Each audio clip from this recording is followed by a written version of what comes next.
हे मुनिवर नमोस्तु, हे गुरुवर नमोस्तु, हे मुनिवर नमोस्तु।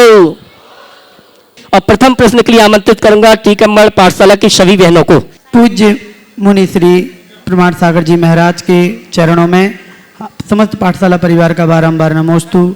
पूज्य मुनि श्री निर्विक सागर जी महाराज के चरणों में नमोस्तु। छुल्लक जी महाराज के चरणों में इच्छा में।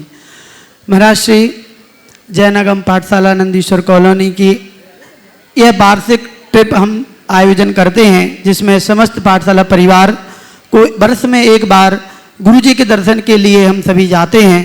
और उसी संदर्भ में आपके चरणों का वंदन करने के लिए हम सभी यहाँ पर उपस्थित हुए हैं। पूज्य मुनि श्री, हम सभी जो पाठशाला यहाँ पर संचालित कर रहे हैं उसमें हम वर्ष में एक बार सांगनेर बोर्ड से परीक्षा कराते हैं बच्चों की, और स्थानीय परीक्षा भी लेते हैं, और सप्ताह में एक दिन प्रामाणिक पाठशाला से बच्चों को जोड़ते हैं। महाराज श्री, हमारा आपसे निवेदन यही है कि हम सभी पाठशाला को और बेहतर कैसे बनाएं, और इसमें समाज का, हमारा जो स्थानीय समाज है उसका क्या दायित्व हो, ये हमें मार्गदर्शन करने की कृपा करें। और साथ ही ये जो बहनें यहाँ पर परिश्रम करती हैं बच्चों के साथ में, इनका मनोबल कैसे बढ़े और कैसे ये आगे अनवरत रूप से रहें, मार्गदर्शन। देखिए, पाठशालाओं का संचालन एक बहुत ही उत्तम कार्य है। भावी पीढ़ी के निर्माण का ये बहुत ही प्रशंसनीय अनुकरणीय कार्य। वर्तमान में देश में पाठशालाओं के प्रति बहुत अच्छी जागरूकता आई है। महाराज जी भी पाठशालाओं को बहुत प्रोत्साहित करते रहे। पाठशालाओं के संचालन के संदर्भ में मैं ये कहूँगा कि पाठशालाओं को अगर आप अच्छे तरीके से संचालित करना चाहते हैं तो प्रामाणिक पाठशालाओं से जुड़िए। अपनी पाठशालाओं को जो भी प्रामाणिक पाठशाला से जोड़ते हैं उनकी पाठशालाओं का स्वरूप ही बदल रहा है, ये सबने देखा है। जहाँ तक पाठशाला को पढ़ाने वाले लोग हैं उनको हमें प्रोत्साहित करना चाहिए, समाज के लोगों को उन्हें संरक्षण देना चाहिए, उन्हें हर प्रकार से सहयोग देना चाहिए ताकि किसी भी प्रकार से पाठशाला की गतिविधियों के संचालन में कोई अवरोध उत्पन्न हो। ये प्रयास पुरुषार्थ सतत करते रहना चाहिए। और जो पाठशाला पढ़ा रहे हैं उन्हें इसे अपने जीवन के सौभाग्य का सबसे बड़ा क्षण मानना चाहिए कि हमारे जीवन के लिए एक बड़ा मूल्यवान क्षण है, हमारे जीवन के सौभाग्य का क्षण है। वे खूब स्वाध्याय करें और बच्चों को पाठशाला के लिए मार्गदर्शन दें। नमोस्तु महाराज। श्रीमान पवन जी, कल्पना जी, रैली पटनागंज। नमोस्तु एलक चुल्लक जी को इच्छामी। महाराज जी, हमारा प्रश्न है कि हम जो देव शास्त्र गुरु या अन्न पूजन करते हैं उसमें ठोना में स्थापना करते हैं, स्थापना के बाद विसर्जन करते हैं, विसर्जन में उसमें जल डालते हैं, उसको सिर पर लेना चाहिए गंधोदक के रूप में या नहीं? आज का लेने का कहीं कोई विधान नहीं है, रूढ़ी है, लोग लेते हैं। कुमारी शरजैन झालावाड़। गुरुवर को नमोस्तु। शुल्लक जी महाराज को इच्छामी। गुरुवर, मेरा प्रश्न यह है कि पूजा में जो अपन विनय पाठ है उसमें एक शब्द है चक्री खगधर इंद्रपद मिले आपते आप, तो गुरुवर यहाँ हमें खगधर शब्द से क्या आशय लेना चाहिए? नमोस्तु। चक्री खगधर इंद्रपद। देखो, चक्री यानी चक्रवर्ती, खगधर है उसमें होना चाहिए खगचर। खग यानी आकाश में जो विचरण करते हैं, ऐसे विद्याधर। तो विद्याधर है, खगचर का अर्थ होना चाहिए विद्याधर। वो चर का कैसे धर हो गया नहीं कह सकते। चक्री खगधर इंद्रपद मिले आपते आप। खगधर है, और अगर खगधर को भी विद्याधर के अर्थ में ले तो ले सकते हैं, लेकिन यथार्थ अर्थ खगचर का निकलता है। तो हे भगवान, चक्रवर्ती का पद, विद्याधरों का पद, इंद्र पद मिले आपते आप। इसके नीचे की लाइन क्या है? चक्री खगधर इंद्र पद मिले आपते आप। अनुकम ते शिवपद लहे नेम सकल हनिपा।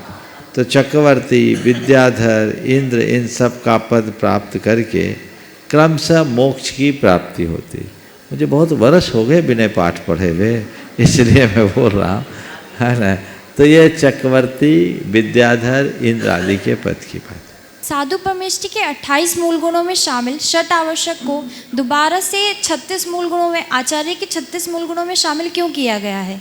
इसकी पुनरावृत्ति क्यों की गई है? आचार्य के 28 मूल गुणों में 36 मूल गुणों में कई तरह की बातें हैं। उसमें कई जगह 6 आवश्यक है भी, कई जगह नहीं भी, दोनों तरह की व्यवस्था।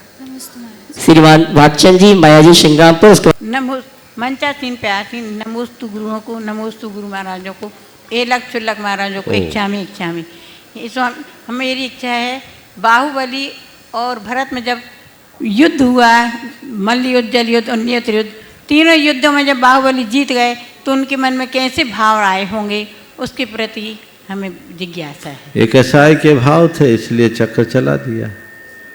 यही है मोह, यही राग, जो कुछ भी करा जाए। कुमारी प्रियंका जी इंदौर। उसके बाद तैयारेंगी नेहा जैन ललितपुर। नमोस्तु गुरुदेव। एक स्वामी महाराज जी, मेरा प्रश्न ये है कि हर धर्म में उपवास करते हैं, चाहे हिंदू हो या क्रिश्चियन या मुस्लिम, बट हमारे जैन धर्म में जो है उपवास थोड़ा कठिन होता है, निर्जल। और अदर धर्म के लोग बोलते हैं कि भगवान ये नहीं कहता कि भूखे पेट रहो।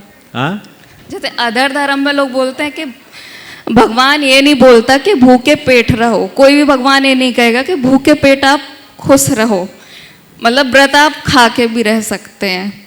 और हमारे धर्म में निर्जल उपवास होता है, तो इस शंका का समाधान करिए। देखिए ऐसा है, भगवान कभी नहीं कहेंगे कि तुम भूखे मरो, पर भगवान का ये उपदेश जरूर है कि भूख को जीतो।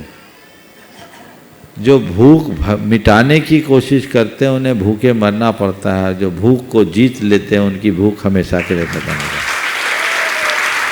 तो जैन साधना में क्षुधा विजय की बात की गई। क्षुधा को जीतो, अभ्यास के साथ जीतो। और प्रत्यक्ष उदाहरण है कि लोग एक एक माह का निर्जल उपवास करके भी एकदम फिट रहते हैं। यही साधना है। जितना हम उत्कृष्ट त्याग कर सके करने का प्रयास करना चाहिए। ओ नेहा जी ललितपुर। उसके बाद तैयारेंगी श्रीमती पायल जी सेठी हजारीबाग। नमोस्तु महाराज जी, नमोस्तु चुल्लक महाराज जी को इच्छा में। महाराज जी, हम रोज वंदना करने जाते हैं और बहुत अच्छे भावों से जाते हैं, लेकिन जब हम रात में जाते हैं तो बहुत सारे जीवों की जो हिंसा होती है। रोज ये सवाल आ रहा, उसके बाद भी आप लोग जाते हैं। दिन में जाओ, देख के जाओ। तो महाराज जी उसका दोष किसे लग जाता है? रात में जाना बंद करो ना पहले, दोष तो जो जाएगा उसको लगेगा। तो हम लोग को दोष भी लगेगा? क्यों नहीं लगेगा? तो वंदना में फिर क्या मिलेगा? दिन में करो ना, देख के करो। सब बात की एक बात। अब आप चाहते हो हम रात में जाएं और दोष के माफ करने की मुहर हमसे लगवा लें?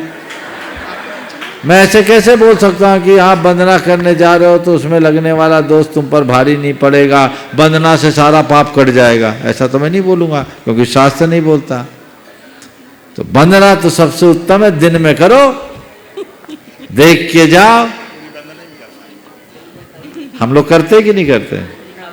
हाँ, एक दिन नहीं खाए तो क्या होगा? भैया जी बोल रहे दिन में करेंगे तो रोटी खाने नहीं मिलेगी, नहीं करेंगे।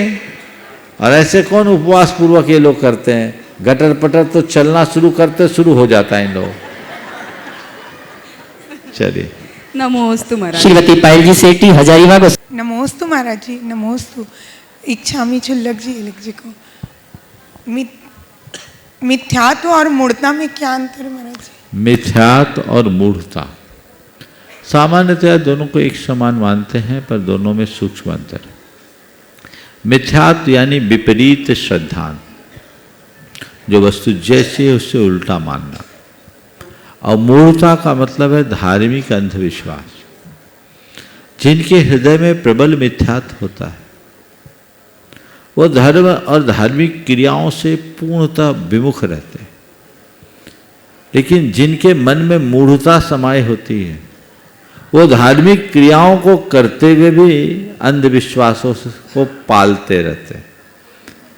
तो मिथ्यात अधर्मी में होगा, पर मूढ़ता धर्मी में भी हो सकती है। बात को समझ रहे हैं? मिथ्यात अधर्मी में होगा, मूढ़ता धर्मी में भी हो सकती। यहाँ मेरा मिथ्यात से तात्पर्य उस मिथ्यात से है जो व्यक्ति के भावों, विचारों और क्रियाओं में झलकता है। मैं अंदर के सूक्ष्म मिथ्यात की बात नहीं कर रहा हूँ। सूक्ष्म मिथ्यात तो किसी में भी हो सकता, कह नहीं सकते। मैं भी दावे पूर्वक नहीं कर सकता कि मेरे अंदर सम्यक दर्शन है कि नहीं, पर मैं मानता हूँ मैं सम्यक दृष्टि हूँ। सम्यक दृष्टि ही नहीं, रत्नत्रय का धनी हूँ, ऐसा मेरा विश्वास है और मैं उसको पालता हूँ। ये अंदर की परिणति तो भगवान जानते हैं। फिर भी जिस मिथ्यात की बात मैं कह रहा हूँ, वो मिथ्यात जिसे हम मिथ्यात का क्रियात्मक और भावात्मक रूप के रूप में देखते हैं, वो घोर अधर्मी में होगा, पर मूढ़ता धर्मी में भी होगा। सम्यक तत्व देव शास्त्र गुरु का श्रद्धा नहीं होने के बाद भी इधर उधर सिर पटकना शुरू कर लेगा। भय आशा स्नेह लोभ के बल पर इधर उधर 70 मड़िया पूजना शुरू कर देगा। ये सब देव मूर्ता, लोक मूर्ता और गुरु मूर्ता के रूप में ऐसी अज्ञानपूर्ण प्रवृत्तियां वो कर सकता है जो उसके जीवन के विकास के क्रम को अवरुद्ध करता। नमोस्तु। श्रीमान संजय जी, डॉक्टर प्रीति जी वाजन। महाराज श्री के चरणों में नमोस्तु नमोस्तु नमोस्तु। महाराज जी, ये हमारा परम सौभाग्य है कि इस बार आपके वापस हमको साक्षात दर्शन करने का लाभ मिला। मैं महाराज जी गुना नगर का रहने वाला हूँ, जहाँ आपने गुना में पंच कल्याणक करवाए थे। उस समय भी मैं आपका प्रवचन सुनने का मुझे सौभाग्य मिला था। बाद में हम लोगों की पोस्टिंग जब भोपाल में थी तो आपने भोजपुर में आपने चातुर्मास किया था महाराज जी। उस समय भी हम संडे को आपके प्रवचन सुनने का हमको सौभाग्य मिला और अब हमारा परम पुण्य उदय आया है कि हम आज आपके फिर से दर्शन कर पा रहे हैं। महाराज आपके चरणों में बार बार नमोस्तु। महाराज जी, मेरा प्रश्न सिंपल है इन दैट सेंस कि मेरे को जानना है कि कई मतलब वर्षों से मेरे मन में यह है कि हमारे जो सारे 24 तीर्थंकर हैं वो भारत भूमि में ही उन्होंने क्यों जन्म लिया और यहीं पर ही उन्हीं के सारे कल्याणक हुए। उसमें भी खासकर उत्तर प्रदेश और बिहार की भूमि ही ऐसी रही है जहाँ पर लगभग सभी के 5 कल्याणक लगभग हुए हैं। तो ये क्या कारण है? ये पुण्य भूमि है, इस कारण से तीर्थंकरों ने यहाँ जन्म लिया है, या समय समय पर यहाँ धर्म की कुछ हानि हुई इसलिए भगवान ने यहाँ जन्म लिया जिसकी वजह से यहाँ पर फिर धर्म की स्थापना हो पाई है? क्या कारण है महाराज? पहले तो मैं चाहूँगा एक बार इस दंपति का जोरदार अभिनंदन कर दूँ। संजीव और प्रीति ये दोनों भारत सरकार में अपनी सेवाएं दे रहे हैं। प्रीति जी का प्रधानमंत्री के कार्यालय में वहाँ के वैज्ञानिक सलाहकार के रूप में एडवाइजरी बोर्ड के मेंबर है, संयुक्त सचिव के पद पर आसीन है और ये डायरेक्टर जनरल हैं शिक्षा विभाग में। मैं अपेक्षा करूँगा कि जहाँ भी हैं आप वहाँ रहते हुए जैन धर्म अपना दायित्व को पूरा करते हुए, अपने दायित्व को निभाते हुए जैन धर्म और संस्कृति के विकास में अपना उत्कृष्टतम योगदान देते रहे। आपने जो सवाल किया है कि हमारे तीर्थंकरों के कल्याणक का मूल स्थल ये बिहार उत्तर प्रदेश ही क्यों रहा? शास्त्रों के अनुसार सभी तीर्थंकरों का जन्म अयोध्या में, निर्वाण समेत शिखर। इसका तात्पर्य ये है कि ये दोनों भूमियाँ ऐसी मूल भूमि हैं जहाँ के परमाणु महापुरुषों के अवतरण के योग्य है। हर जगह हर कोई जन्म नहीं ले पाता।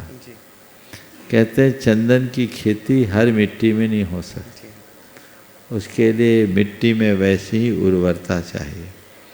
इस अर्थ में मैं ये कह सकता हूँ कि इन्हें चूँकि शाश्वत धरा के रूप में माना जाता है तो निश्चित इस धरती का कोई ना कोई प्रभाव है। अयोध्या भी शाश्वत नगरी और समेत शिखर तो शाश्वत सिद्ध क्षेत्र है, शायद इसलिए उनका आगमन अधिक होता है। यहाँ के लोगों का पुण्य प्रबल है ये तो मैं नहीं कहूँगा। यहाँ के लोगों का पुण्य प्रबल है ये तो मैं नहीं कहूँगा, पर यहाँ आने वाले लोगों का पुण्य प्रबल है ये मैं जरूर कहूँगा। महाराज जी प्रीति का भी एक बात समझ रहे हैं ना? जी जी यहाँ आने वाले का पुण्य प्रबल है, क्योंकि आप अपने भावों की विशुद्धि के साथ आए। आपकी दृष्टि में ये पुण्य भूमि है, और जो लोग आप उस पुण्य भूमि का भाव लेकर आने से अपने आप को उस परम विशुद्धि से भर रहे, आम जनों के लिए तो इस भूमि का कोई मूल्य ही नहीं। तो जिनकी दृष्टि में ऐसी पुण्य भूमि का कोई मूल्य और महत्व नहीं, उन्हें मैं पुण्यहीन ही मानूंगा, पुण्यवान नहीं कह सकूँगा। इसलिए समय काल के अनुसार ऐसा होता रहता है। नमस्कार। हाँ प्रीति। श्री गुरुवर, आपके चरणों में कोटि कोटि वंदन। कई तरह के सांसारिक कार्य जो बहुत दुर्गम प्रतीत होते हैं गुरुवर, क्या हम भावना योग से उन्हें भी सुगम बना सकते हैं? ये मेरा प्रश्न है। कुछ दिन अभ्यास करके देखिए, अपने आप पता लग जाएगा, निश्चित होगा। बहुत सारे कार्य होते हैं। अभी कई बच्चों ने IAS की परीक्षा दी, चयन हुआ, और उन्होंने इसी मंच से कहा कि हम भावना योग के प्रभाव से हो। जबलपुर की एक बहन अहिंसा जैन, जिन्हें बंगाल कैडर मिला है 3 साल पहले या 4 साल पहले, उन्होंने इस मंच से कहा था कि मैंने भावना योग किया और मेरा सिलेक्शन हुआ। इसके अलावा एक युवक यहाँ आया था, उसको सिविल जज में उत्तीर्णता हुई। उसने कहा मैंने नियमित भावना योग किया, मेरा चयन हो गया। और भी 2-3 लोगों ने कहा, उन सब के क्लिप्स आपको वेबसाइट पे उपलब्ध होगी। तो ये इस बात का प्रमाण है, जब ये कहा जाता है यद भावते तद भवति, जब हम भावना के बल पर आत्मा को परमात्मा बना सकते हैं, तो भौतिक उपलब्धियां तो बहुत छोटी सी चीज़ें हैं, हम उन्हें दिल भावना के बल पर काम कर सकते हैं। 8 वर्ष पहले, हो सकता है उससे थोड़ा और पहले, भावनाओं के प्रभाव का एक प्रसंग प्रकाशित हुआ। चूँकि आप लोग मध्य प्रदेश से संबद्ध हैं तो शायद आपको याद होगा, अखबारों में प्रकाशित हुआ था। ग्वालियर के एक वनस्पति शास्त्री ने एक नागफनी के पौधे के सामने रोज प्रार्थना किया, मित्र तुम बहुत अच्छे हो, तुम्हारे कांटे अच्छे नहीं, तुम इन कांटों को छोड़ दो, तुम्हारे कांटे अच्छे नहीं, कांटों को छोड़ दो। और ऐसा लगातार 6 महीने तक उसने किया, और उन पौधों को पौधे की तरह न देखकर अपना प्रिय पात्र के रूप में देखा, और कहते हैं उसमें एक पत्ता ऐसा निकला जिसमें एक भी कांटा नहीं था। मैं समझता हूँ यहाँ बैठे और लोगों को भी इस घटना की स्मृति होगी। है क्या आप लोगों को ध्यान में है?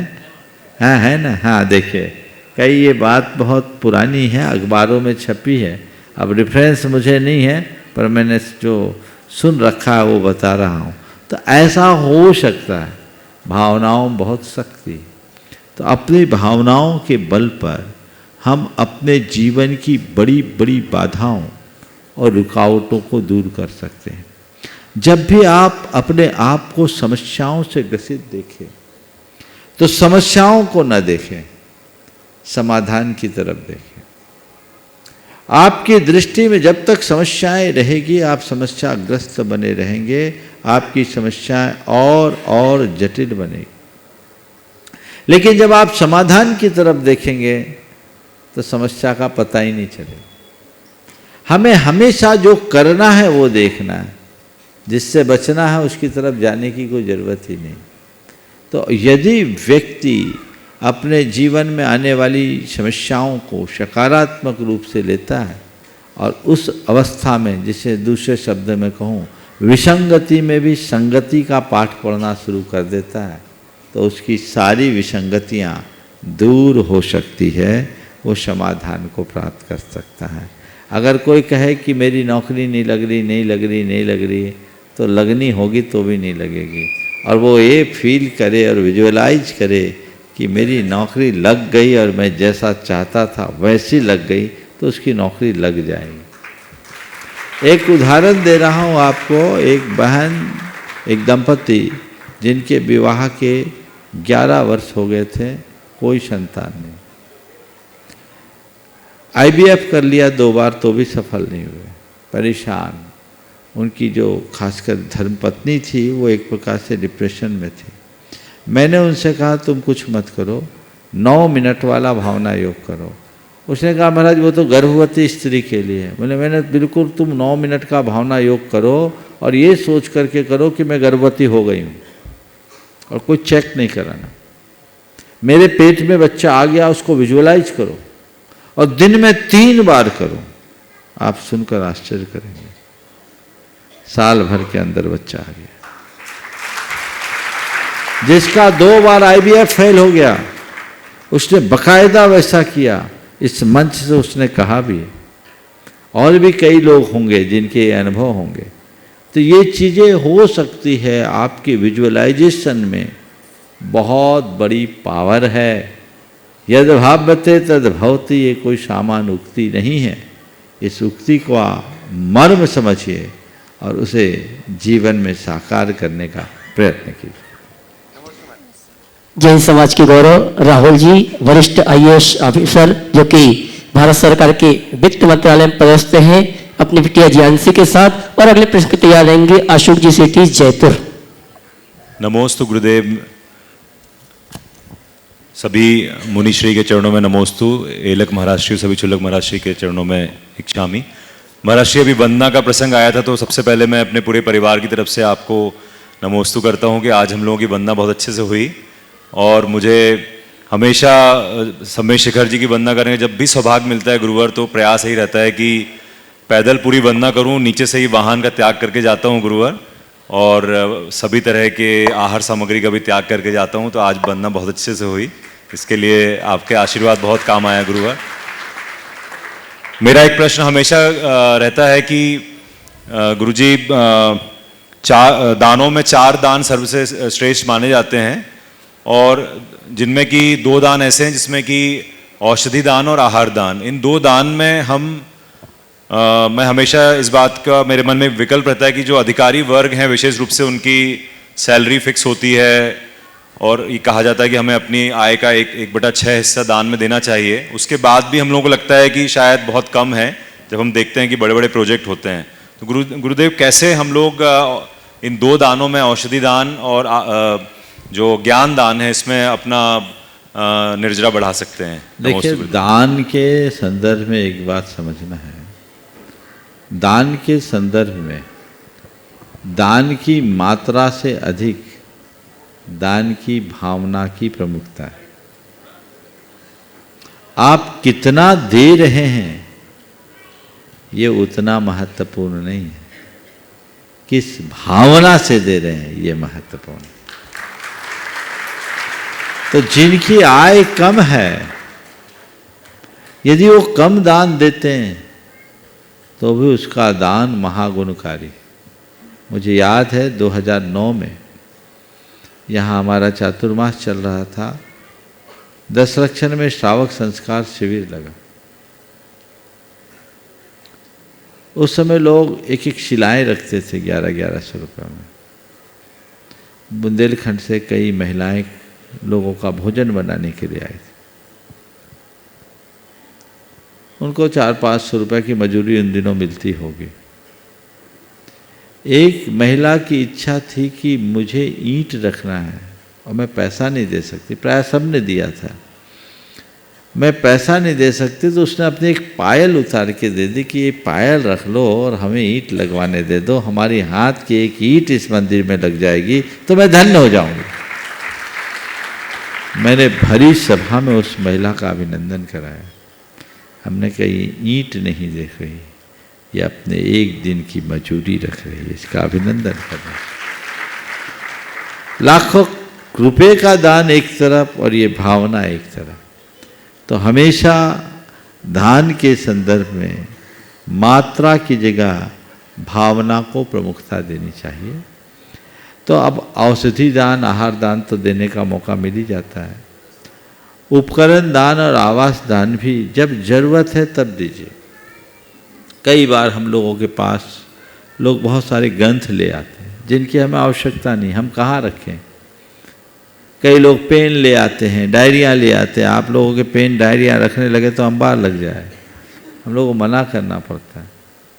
तो क्या करिए, जहाँ आवश्यकता है और जो आवश्यकता है, कोई जरूरी नहीं कि चारों दान में आपका द्रव्य लगे, दान में द्रव्य लगे, ये ध्यान रखो, और जहाँ आवश्यकता है उसके अनुरूप। कुमारी ज्ञानसी जैन। महाराज श्री, इसकी जिनांशी की एक आधे मिनट की कविता इसने स्वयं लिखी है। हे स्वामी नमोस्तु नमोस्तु नमोस्तु, इक्षामी इक्षामी इक्षामी। आज मैं आपको मेरे द्वारा रचित करी एक छोटी सी कविता सुनाने वाली हूँ। स्वीकार करो हर दुख सुख को, स्वीकार करो अपनी हार और जीत को, क्योंकि ये ज़िंदगी का एक हिस्सा है। स्वीकार करो हर मुश्किल पल को, क्योंकि हमें पहुंचना है अपनी मंजिल पर। एक बात हमेशा याद रखना, रुकना नहीं कभी, चलते रहना, इस बात को स्वीकार करो। बहुत सुंदर, बहुत सुंदर, बहुत सुंदर। पूत के लक्षण पालने वाली बात यहाँ दिख रही है इस छोटी सी बच्ची ने। इनके शब्दों पर मत जाओ, जिस विषय वस्तु को इसने उपस्थित किया है ये इसके बहुत ऊंचे सोच को प्रदर्शित करता है। मेरा आशीर्वाद है एक दिन एक बड़ी कवि बने और अपने विचारों को प्रकट करे। इसके अंदर दार्शनिकता का पुट दिखता है, इसे प्रोत्साहित करो, आगे बढ़ेगी। बहुत बहुत आशीर्वाद। नमोस्तु। अशोक जी सेठी जयपुर। मंचासीन परम पूज्य मुनि श्री प्रमाण सागर जी, मुनि श्री निर्वेक सागर जी, मुनि श्री शीतल सागर जी के चरणों में त्रिबार नमोस्तु नमोस्तु नमोस्तु एवं समस्त शुल्लक जी के चरणों में इच्छामी। मुनिवर, मेरी शंका है कि जो तराशता है उसे खूबी दिखेगी और जो तलाशता है उसे खामी दिखेगी। गुरुजी, हम स्वयं की तो तलाशने की प्रवृत्ति है, उसे तराशने की प्रवृत्ति में कैसे बदल सकते हैं? इनका भी ये वाक्य है, जो तलाशता है उसे खूबी मिलेगी और जो तराशता है उसकी खामी मिटेगी।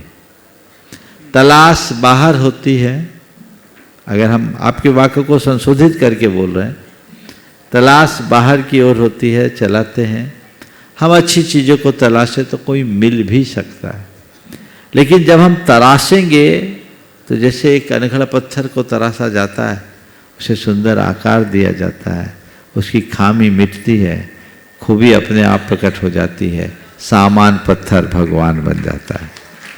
तो तलाश करने की जगह तराशना शुरू करो। बौद्धिक बनने का मतलब है तलाशना और साधक बनने का मतलब है तराशना। बौद्धिक बुद्धिवादी व्यक्ति सामने की तरफ देखता है, जब हमें कुछ खोजना होता है, ढूंढना होता है तो हमारी गर्दन ऐसी होती है ना, और जब किसी को खोदना होता है तो क्या होता है? एक शब्द है खोजना और एक है खोदना। तलाशना यानी खोजना और तराशना यानी खोदना। तलाश में अकड़ है बुद्धि की, पर तराशने या खोजने में झुकाव है श्रद्धा का। अंदर अपने आप को तराशो, खुद को परिष्कृत करो, जीवन चमत्कृत होगा। जैसे जैसे खोदते हैं हम खुद खो जाते हैं, गहराई में उतरते हैं। चीज़ों को हम खोद खोद के तराश कर जैसे जैसे अलग करेंगे उसे एक सुंदर आकार मिलेगा।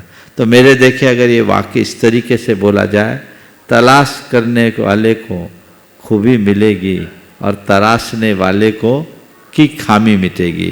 तो हम तलाशना बंद करें, तराशना शुरू करें, एक ये अर्थ है। और जो आपने बोला शायद वो इस संदर्भ में बोला होगा, तलाश करने वालों को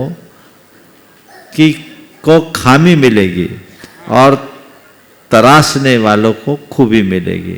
क्योंकि लोग जब दूसरों में तलाशते हैं तो बुराई ज़्यादा देखते हैं, इसलिए उनको खामी मिलेगी और खुद को निखारोगे तो खूबियाँ मिलेगी, वो भी इसका। अशोक जी सेठी दया वाले अपनी शंका का समाधान प्राप्त कर। नमोस्तु नमोस्तु नमोस्तु महाराज, मैं बहुत दिनों के बाद आया हूँ, पहले तो क्षमा मांगता हूँ।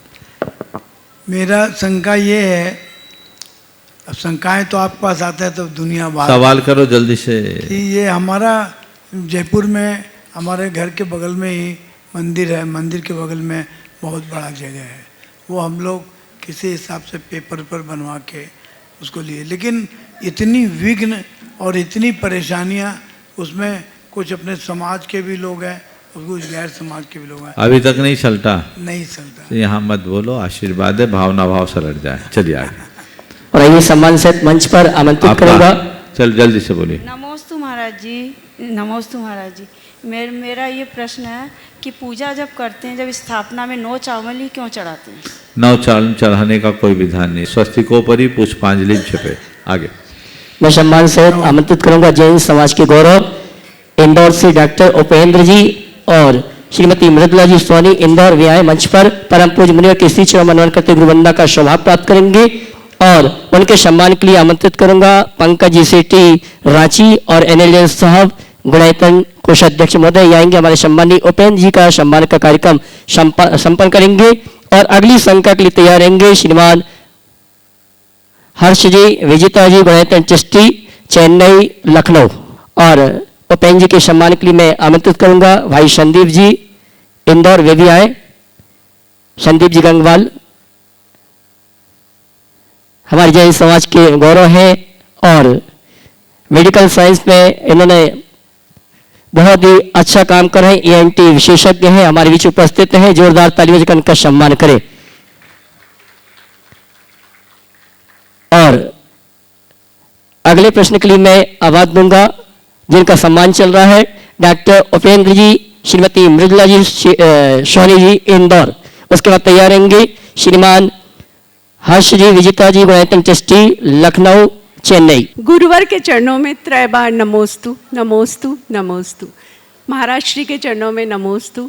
सभी ऐलक जी छुल्लक जी के चरणों में इच्छामि इच्छामि इच्छामि। महाराज जी, मेरा एक बहुत छोटा सा प्रश्न है और शायद मेरे जैसे बहुत सारे श्रावकों का ऐसा प्रश्न हो सकता है। महाराज जी, पूर्व में श्रावक तन मन धन से धर्म से जुड़ता था तो धन्य हो जाता था और समाज भी उसे गौरव की दृष्टि से देखता था, पर अभी कुछ बदलाव आ रहे हैं।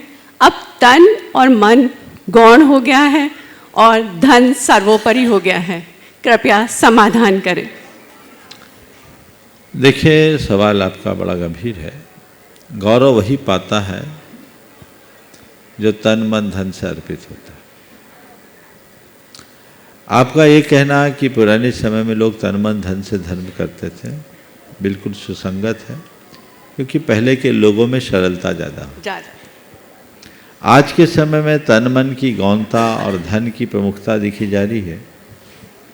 इसे मैं नकारात्मक दृष्टि से नहीं देखता।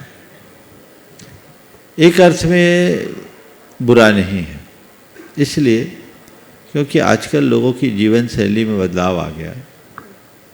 पहले लोगों के पास पर्याप्त समय रहता था तो तन मन विशेष रूप से दे पाते थे। 4 आदमी मिलकर एक धंधा करते थे, कमाई सीमित थी तो खर्चे भी कम थे। अब एक आदमी 4 धंधा करता है। आप धर्म की ही बात मत करिए, अन्य कार्यों में भी व्यक्ति अब कहाँ पहले जैसी भागीदारी कर पाता है। अब तो अपने रिश्तेदारों के यहाँ भी जाना आना मुश्किल हो जाता है। पहले किसी महिला को अगर अपने मायके जाना होता था, कहीं जाना होता था, तो 2 आदमी उसको पहुंचाने जाते थे। अब तो ट्रेन में भी बिठाने की सुविधा नहीं है, टिकट बना दी, यही बहुत बड़ी मेहरबानी हो गई। गाड़ी पहुंचा दे ड्राइवर तो ठीक है, नहीं तो घर में ओला आ जाएगा, है ना। ये बदली हुई जीवन शैली का परिणाम है। अब मैं इसे अगर इसकी समीक्षा करूं तो इसे क्या कहूं? पारस्परिक प्रेम का अभाव या व्यवस्था की कमी? प्रेम तो है, पर ऐसा है कि जॉब है, व्यापार है, काम है, समय नहीं। संडे मिल गया एक तो बहुत है। तो बदली हुई जीवन शैली में जब व्यक्ति के पास रोटी खाने को भी वक्त नहीं मिल रहा है, उस व्यक्ति से हम कहें कि तुम अपना समय निकाल करके दो, अधिकतम समय निकालो, तो शायद ये व्यवहारिक नहीं होगा।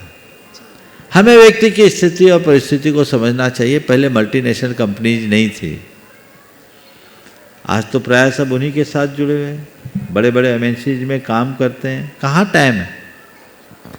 तो ये चीज़ें हैं, तो इसके लिए क्या किया जाए, इसका एक सॉल्यूशन है। जब तक जरूरत है धंधा करो, और जब धंधा करो तो अच्छे से धंधा करो, दोनों हाथ से कमाओ और एक हाथ से लगाते रहो। क्या बात है। और पहली पारी में अच्छा स्कोर खड़ा कर लो, दूसरी पारी में बल्ला उठाने की जरूरत ही ना है। क्या बात है। मैं समझता हूं दूसरी पारी का काल आ गया है उपेंद्र जी। लोगों को इसी तरीके से सोचना होगा। अब हम कहें किसी यंगस्टर से कि तुम समय दो, तो उसके सामने कठिनाइयां, हालांकि फिर भी समय देते हैं, जिनकी निष्ठा प्रबल होती है वो समय देते हैं। लेकिन ये एक बहुत बड़ा सत्य है, जितना पहले लोग समय दे पाते थे उतना नहीं दे पाते। आप धर्म की बात करते हो, परिवार को समय नहीं दे पाते, परिवार को समय देने की बात करते हैं, खुद को भी समय नहीं दे पाते। कहाँ समय? तो हमें बहुत तटस्थ भाव से इसे देखना चाहिए। इसलिए कोई व्यक्ति व्यस्त होता है, समय नहीं दे पाता, तो मुझे उसकी कोई शिकायत नहीं होती। तुम्हारे पास समय का अभाव हो चलेगा, श्रद्धा का अभाव नहीं होना चाहिए। जी महाराज जी, नमोस्तु महाराज जी, नमोस्तु। श्रद्धा का अभाव है तो सबका अभाव है। जिसके हृदय में श्रद्धा प्रबल है तो सब कुछ है। और एक बात और ध्यान रखना, श्रद्धा से भरकर कोई काम करो तो उसका अर्थ और औचित्य है, श्रद्धा विहीन काम का कोई अर्थ भी नहीं है। इसलिए इसको ध्यान में रख के करें। हाँ डॉक्टर साहब, डॉक्टर साहब। मुनिश्री, हम लोग जब यात्रा पे आते हैं, जैसे सम्मेद शिखर यात्रा पे आए तो सब यात्री आते हैं ट्रेन में, धार्मिक उत्साह तो बनता है पर कभी कभी धार्मिक उन्माद भी हो जाता है। रात की ट्रेन है, स्लीपर में हम लोग ट्रैवल कर रहे हैं, इतने भजन और कीर्तन होते हैं और इतनी ज़ोर ज़ोर से हम म्यूज़िक को बजाते हैं, सब भजन ही होते हैं, पर सभी यात्रियों की नींद के अंदर भी खलल होता है।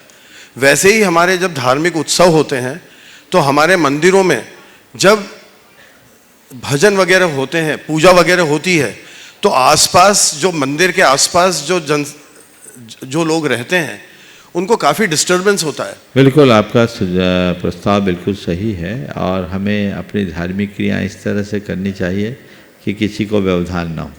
सरकार का नियम है 10 बजे के बाद लाउड स्पीकर का प्रयोग नहीं करें। तो आपको भी जब यात्रा करो, समूह में रहो, तो इस हिसाब से देखो। और यदि ट्रेन में सब एक से विचारधारा की यात्री, पूरी बोगी आपकी, और सबका मन है कि हमें जागरण करना है, तो कभी कभी रात्रि जागरण किया जा सकता है। लेकिन ये देख लेना चाहिए कि है कौन।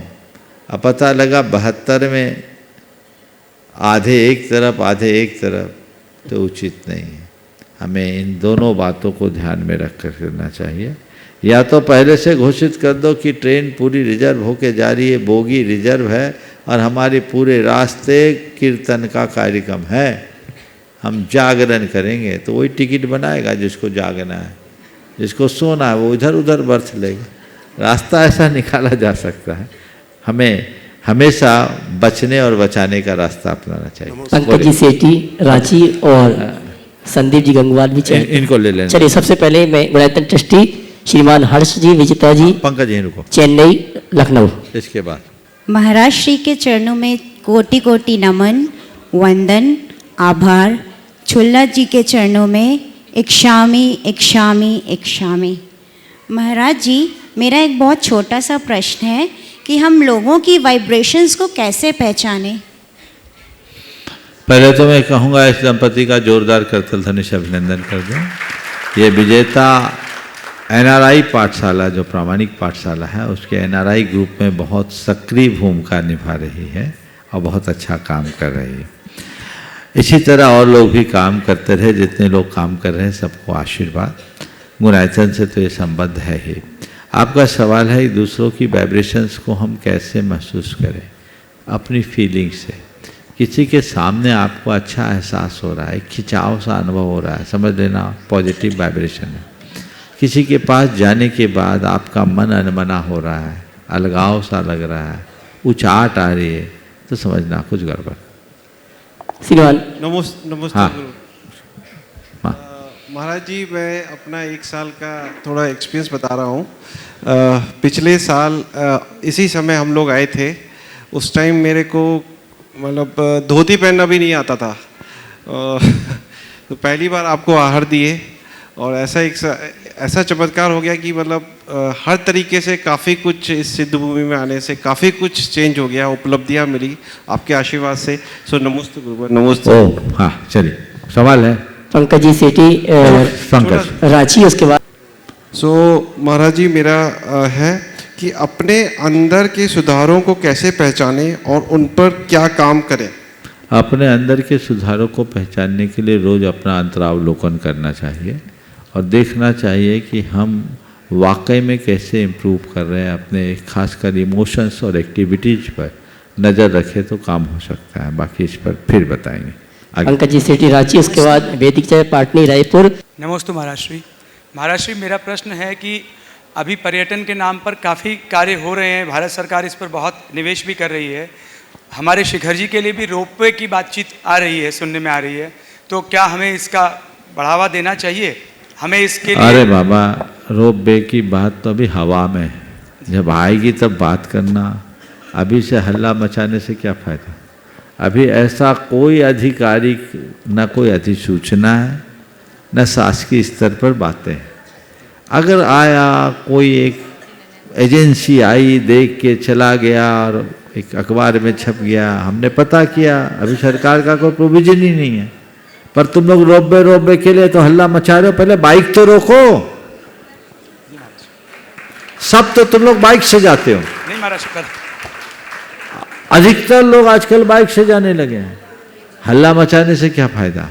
इसलिए जब तक सरकार की तरफ से कोई आधिकारिक बात ना आए, इस विषय में मुझे अपनी ओर से कुछ भी कहना उचित नहीं लगता। वेदिका जी पाटनी रायपुर, उसके महाराज जी के चरणों में बारंबार नमोस्तु नमोस्तु नमोस्तु।